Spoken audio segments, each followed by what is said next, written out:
नमस्कार, अटल मत न्यूज मध्ये आपले सहर्ष स्वागत आहे।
कांबळे सरांचा विजय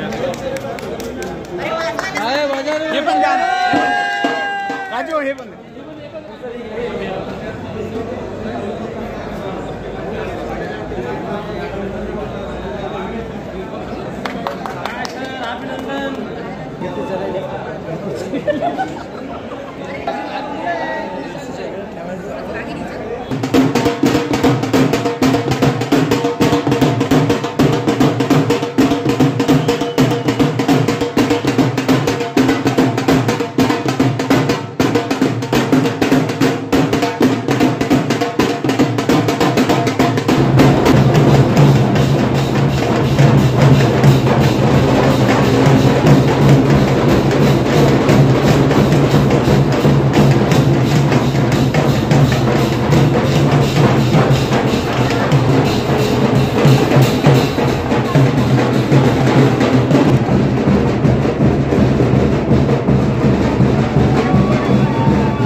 अध्यक्ष म्हणून मी ॲडव्होकेट अशोक कचरुमुळे हे बहुमताने निवडून आलेले आहे।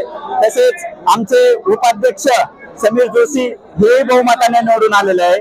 तसेच आमच्या उपाध्यक्ष मॅडम पुरे मॅडम याही निवडून आलेले आहे। त्यानंतर आमचे सचिव कुटे साहेब हेही बहुमताने निवडून आलेले आहेत। तसेच आमचे जॉईंट सेक्रेटरी अमोल घोडेराव हे सुद्धा चांगल्या मताने निवडून आलेले आहे। तसेच आमचे जे सदस्य आहेत आमचे महिला वर्ग असतील आणि तरुण वर्ग आहे, सगळे तरुण वर्गाची टीम ही आज आमच्या जिल्हा वकील संघाने निवडून दिलेली आहे। या जिल्हा वकील संघासाठी आमची ही तरुण मंडळी ही चांगल्या पद्धतीने इथे जे प्रलंबित कामं असतील ते पूर्ण करण्याचा प्रयत्न करतील। तसेच या निवडणुकीमध्ये जे आमचे निवडणूक अधिकारी आहेत ते मागच्या 15 दिवसापासून रात्रंदिवस या निवडणुकीवर काम करत आहे। मी त्यांचे सुद्धा आभार व्यक्त करतो। आमच्या पूर्ण टीमच्या वतीने त्यांचे सुद्धा मी परत एकदा आभार व्यक्त करतो। आणि या जिल्हा वकील संघामध्ये ज्या प्रलंबित कामे आहे, जसं या कोर्टातून त्या कोर्टात जाण्यासाठी जो पूल असेल किंवा इथला पार्किंगचा प्रॉब्लेम असेल, इथं बसण्याचा काही वकील संघाचा प्रॉब्लेम असेल व इतर काही ज्या गोष्टी असतील त्या करण्याची पूर्ण आमची तरुण मंडळी पूर्ण करेल असे मी आपल्या पत्रकाराच्या वतीने आश्वासन देतो आणि माझे 2 शब्द संपवतो।